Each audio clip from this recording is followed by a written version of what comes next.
Bolsonaro governou o Brasil por 4 anos e foi um período intenso. Muitos brasileiros que perderam alguém na pandemia atribuem a Bolsonaro a culpa pelas saudades. Só que tem outros brasileiros que ao longo desses anos se mostraram capazes de fazer tudo em nome de Bolsonaro. Vale fazer tatuagem de gosto duvidoso, vale se agarrar na frenteira do caminhão, vale tomar chuva na frente do quartel.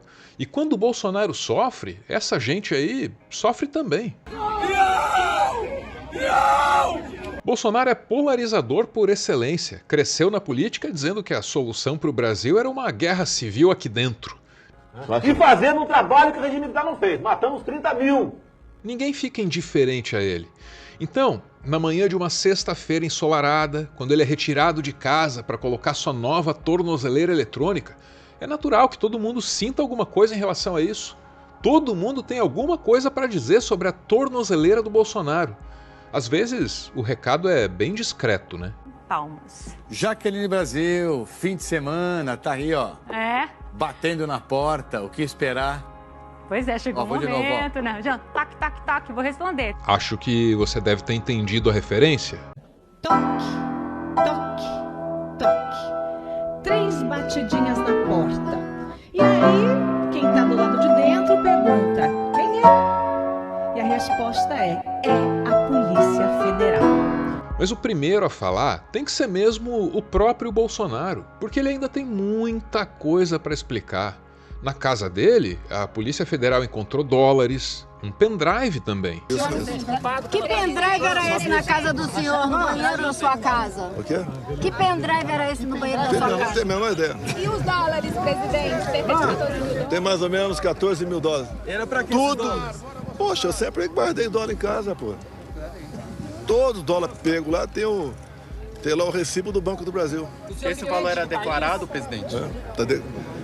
O dólar em casa está com o recibo no Brasil que eu tirei esse corrente ano. Declaro o ano que vem no imposto de renda. Horas depois, veio a segunda entrevista do dia. Ele ouviu as mesmas perguntas, mas foi um pouquinho além nas respostas. Agora o pendrive parece que era da esposa.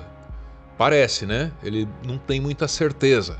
Presidente, sobre o pendrive apreendido na casa do senhor. Olha, uma pessoa pediu para ir no banheiro, eu apontei o banheiro e voltou com o pendrive na mão. Eu nunca abri um pendrive na minha vida. Eu não tenho nem laptop em casa para mexer com pendrive. A gente fica preocupado com isso. Se ela tivesse algo comprometedor, eu não sou bandido. Se tivesse, estaria lá à disposição. Não tenho a menor ideia. Eu nunca abri um pendrive na minha vida. O senhor acha que colocaram lá aquele pendrive? Não estou sugerindo nada. Eu acho que eu estou surpreso. Vou perguntar para minha esposa se o pendrive era dela. O pendrive já foi periciado. A Polícia Federal até sabe o que tem ali, mas mantém o conteúdo em sigilo. O que nos resta é saber como o Bolsonaro está se sentindo ele mesmo com essa coisa aí de tornozeleira eletrônica. Poxa, eu sou ex-presidente da República, tenho 70 anos de idade. Suprema humilhação. Mais uma chance de perceber que, quando as circunstâncias mudam, as pessoas mudam também. Lembra do Bolsonaro na pandemia? Naquela época ele era duro. Quando você estiver lá, falta de ar, você vai pro hospital. Talvez até meio insensível, para dizer o mínimo. Cara, quem fala de eu não sou coveiro, tá vendo? Presidente, mais uma coisa. Não sou coveiro. Em 2025, Bolsonaro finalmente se sensibilizou. Não com o sofrimento dos outros, claro, porque seria pedir demais, mas pelo menos com o sofrimento dele próprio. Acredito em Deus.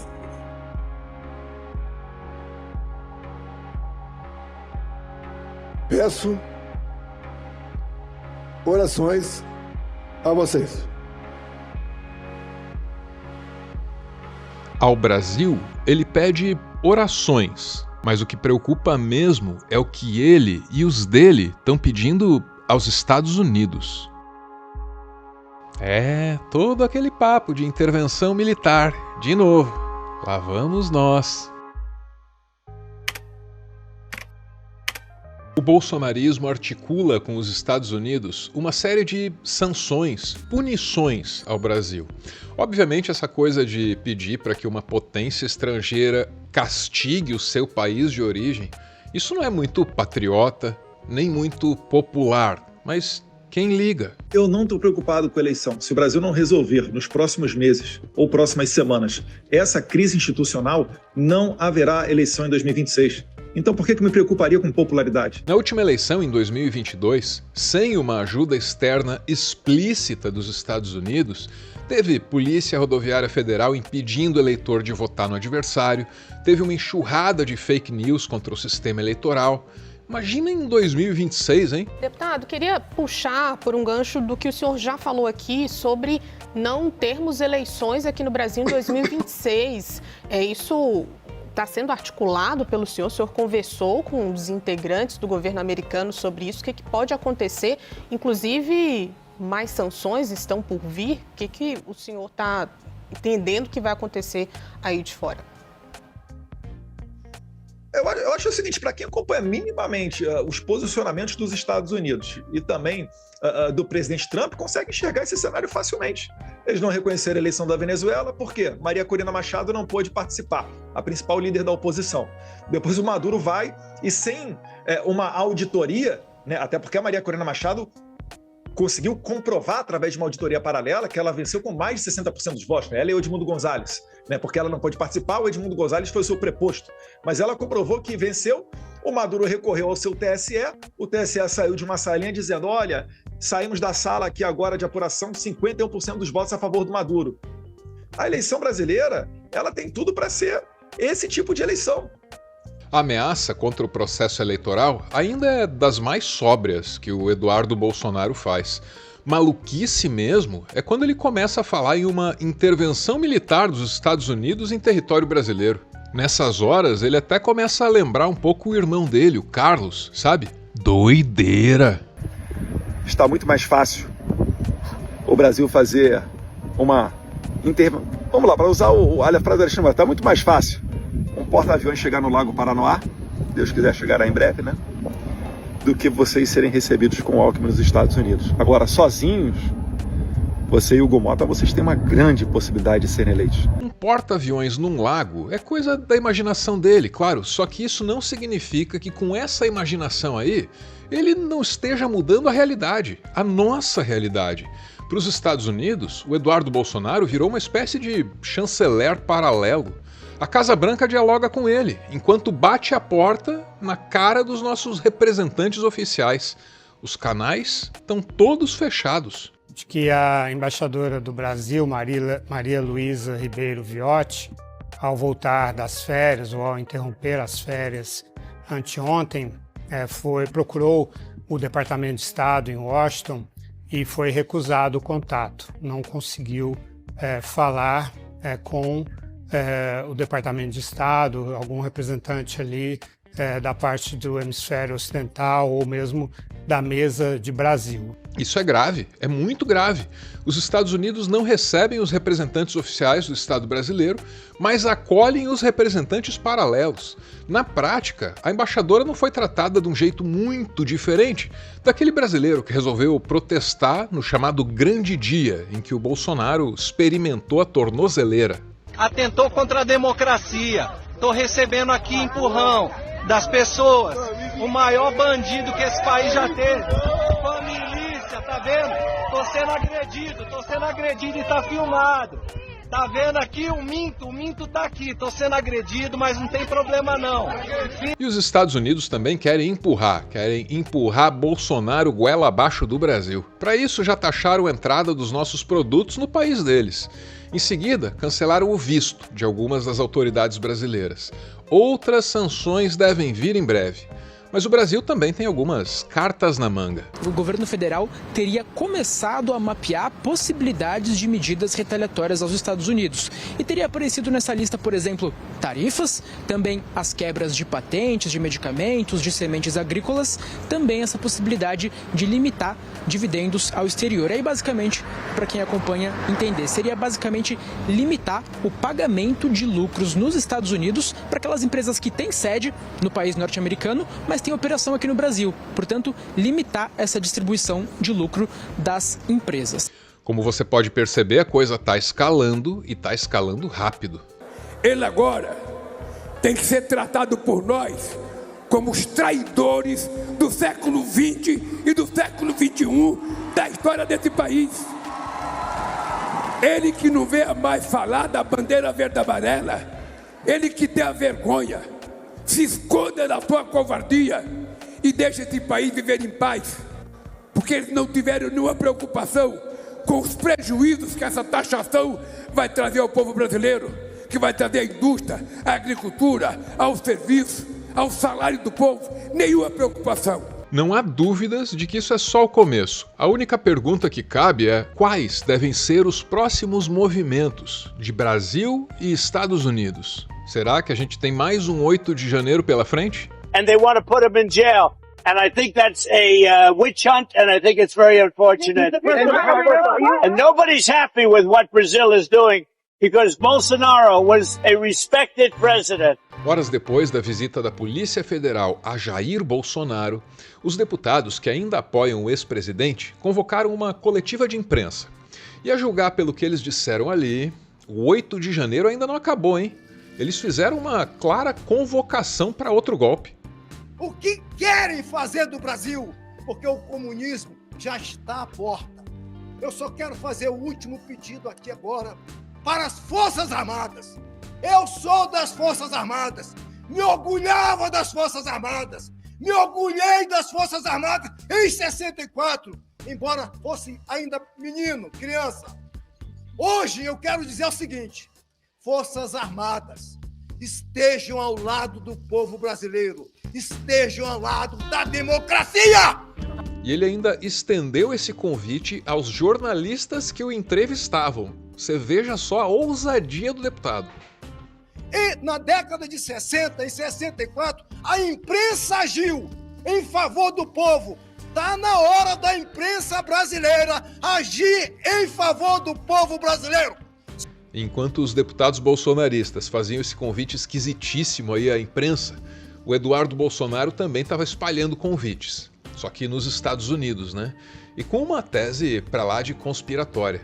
Diz ele que a tornozeleira eletrônica do Bolsonaro é o primeiro passo para que Alexandre de Moraes, atenção, hein, passe a censurar as redes sociais também nos Estados Unidos. O Trump precisa fazer alguma coisa contra esse tal de Xandão, porque o juiz brasileiro, rapaz, tem planos secretos para exportar o seu comunismo para os Estados Unidos e sem pagar taxas. Tudo isso segundo Eduardo Bolsonaro, né? Pelo amor de Deus. Brazil is just establishing a new model of censorship in social media. 2 weeks ago, our Supreme Court, they decided a new way to do censorship, and they are going to export that to the rest of the world. So it's very, very urgent that the United States, the country of the freedom, the home of the brave, to send an answer for this regime, to do not let the Brazilian censorship model or the Brazilian lawfare model to be exported to other countries. Because I know that if Moraes win this war, this battle, I don't think he will, but if he wins, it's going to be a mess, not only in Brazil, but for sure in other countries around in the West. Horas depois, chegava a notícia de que os Estados Unidos estavam retirando os vistos dos ministros do Supremo. E por quê? Porque a Suprema Corte Brasileira estaria muito supostamente violando os direitos de cidadãos americanos. O discurso conspiratório do Eduardo Bolsonaro combina com o discurso oficial da Casa Branca. O governo americano revogou nesta sexta-feira o visto do ministro do Supremo Tribunal Federal, Alexandre de Moraes. A informação foi divulgada pelo secretário de Estado americano, Marco Rubio.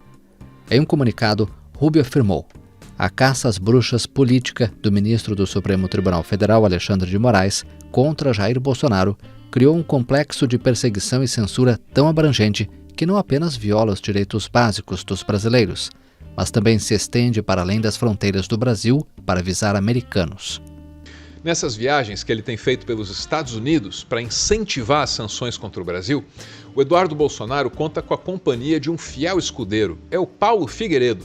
Juntos, o filho de Jair Bolsonaro e o neto do último presidente da ditadura militar articulam novas intervenções dos Estados Unidos nos assuntos domésticos brasileiros. E aí adivinha, né? O Paulo Figueiredo adorou saber aí dos vistos cancelados dos ministros do Supremo. É bastante seguro afirmar que esse é só o começo. As coisas que eu tenho ouvido são assustadoras. Talvez Magnitsky seja algo que vai deixar saudade. Então, se preparem, porque vocês terão semanas eletrizantes pela frente.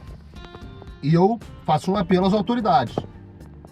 Vocês não há um cenário onde vocês saiam vitoriosos nessa história. Ele menciona uma tal de Lei Magnitsky. Esse é um dispositivo legal que os Estados Unidos poderiam usar para congelar todos os bens das autoridades brasileiras nos Estados Unidos e também para proibir as empresas deles de fazerem qualquer negociação aqui com as nossas autoridades. Então, em tese, o Alexandre de Moraes não poderia nem assinar assim uma Netflix. Coisa seríssima. E aí, obviamente, o governo brasileiro já está se estruturando também para dar uma resposta em nome de quem, porventura, venha a ser afetada por essa lei. Só para a gente deixar bem claro, essa lei, de fato, é quase que a morte financeira da pessoa. Ou seja, a pessoa não pode mais ter cartão de crédito com bandeira que tenha uma atuação nos Estados Unidos, a pessoa não pode mais ter um Apple Pay, não pode mais ter Google Pay, não pode mais ter, por assim dizer, uma movimentação bancária dentro de um sistema que é atrelado também ao cenário dos Estados Unidos. Usar a tal da Lei Magnitsky seria a medida mais drástica que o Donald Trump poderia tomar. Até esses dias a interpretação era essa aí, Trump não poderia fazer nada mais sério do que isso. Só que, como a gente ouviu antes, o Paulo Figueiredo, que anda conspirando por lá junto com o Eduardo, diz que não acabaria por aí não. Coisas até piores viriam lá na frente, e os estudiosos avisam que não é uma ameaça vazia, essa que os nossos conspiradores aí estão fazendo. Agora, sabendo que o Trump, Mauro, vai aumentar, ele já está ameaçando cortar satélite, cortar o SWIFT, não só de ministros do Supremo, como de outros. E adotar sanções em conjunto com a OTAN e até sanções tecnológicas, como o bloqueio do uso de satélites e GPS. Ainda estariam avaliando expulsar os diplomatas brasileiros de Washington e também representantes do Brasil na Comissão Interamericana de Direitos Humanos. Os interlocutores relataram ainda que todas as opções estão na mesa da Casa Branca e que o presidente dos Estados Unidos, Donald Trump, está pronto para ir até as últimas consequências. Ao defender e empoderar Bolsonaro, o Trump atinge o Brasil. Atingir o Brasil também é atingir o BRICS. E atingir o BRICS é tentar dar uma sobrevida ao dólar. Na sexta-feira, em que o Bolsonaro experimentou a tornozeleira, o Trump não fez muito segredo disso, não. You know, you have this little group called BRICS. It's fading out fast, but BRICS is, they wanted to try and take over the dollar, the dominance of the dollar and the standard of the dollar. And I said, anybody that's in the BRICS consortium of nations, we're going to tariff you 10%. And they had a meeting the following day, and almost nobody showed up. They said, "Leave me alone. We didn't want to. They didn't want to be tariffed, did they, Howard? That's amazing." Não é exagero dizer que o Brasil está sob ataque, ou, se você quiser uma visão menos dramática e mais lúdica da realidade. Então esse é um jogo. Agora, que tipo de jogo? Eu sou jogador de truco. Eu sou jogador de truco. Quando o cara truca, a gente tem que escolher. Eu corro ou eu grito feio na orelha dele. Então, eu tô jogando. Com a taxação, os Estados Unidos gritaram truco. As instituições brasileiras pediram 6, e a tornozeleira do Bolsonaro é parte disso. E agora, com as novas sanções, fica claro que já está valendo 12.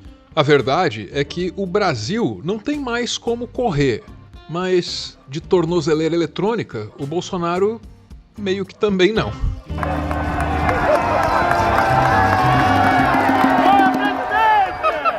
Muito obrigado por acompanhar o meu textão até aqui. Textão que eu vou encerrar dessa vez com um ponto de interrogação, ao invés de um ponto final.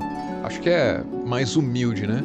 Minha dúvida é a seguinte: por que uma tornozeleira eletrônica e não a prisão preventiva logo de uma vez?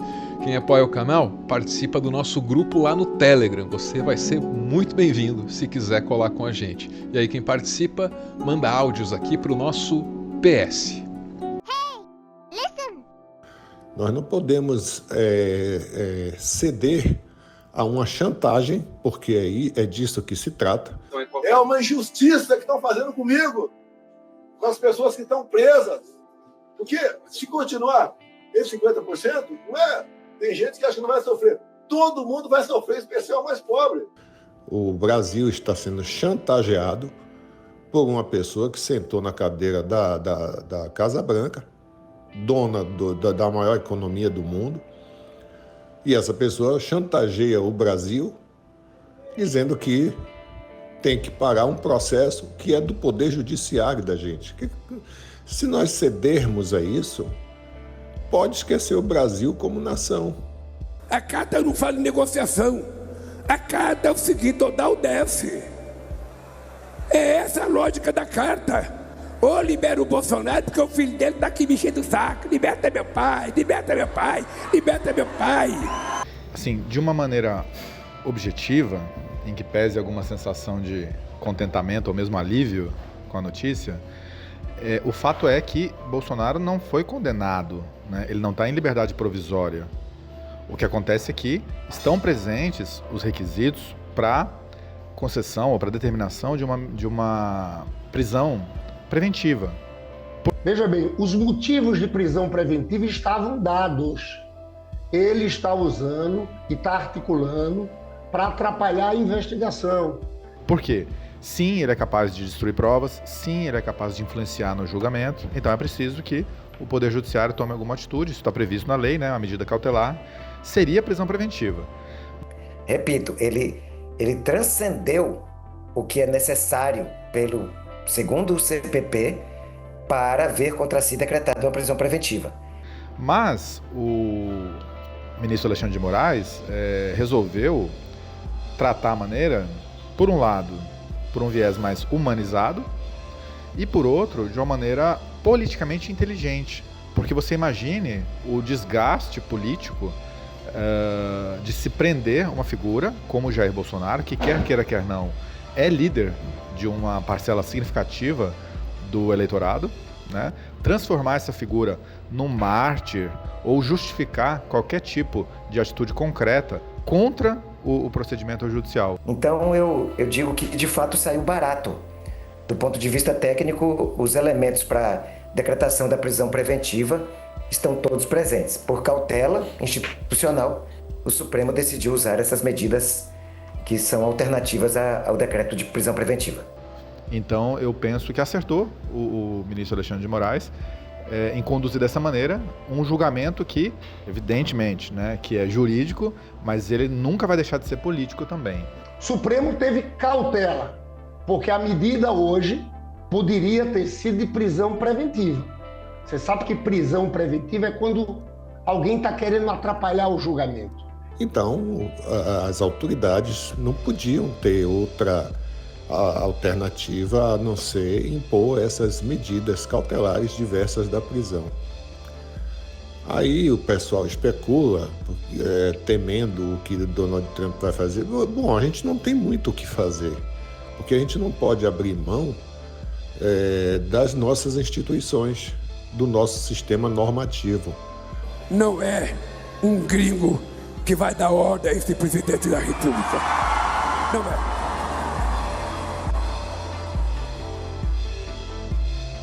Muito obrigado por ficar comigo até o final, o finalzinho e o finalzinho. Esse vídeo custou a sair, viu? Não sei nem explicar por que me deu mais trabalho que o normal, mas tá aí. Numa tarde de domingo ele ficou pronto e eu espero que ele cumpra a função dele. Eu encerro fazendo aquele convite de sempre, né? Convite de youtuber. Se quiser se inscrever aqui no canal, eu vou te agradecer muito. É uma força da qual eu preciso, viu? Não vou negar não. Esse humilde Uber do conteúdo que vos fala precisa dessa ajuda aí para estar ativo na praça em 2026. Tenho a leve impressão, de que vai ser muito, muito importante. Valeu!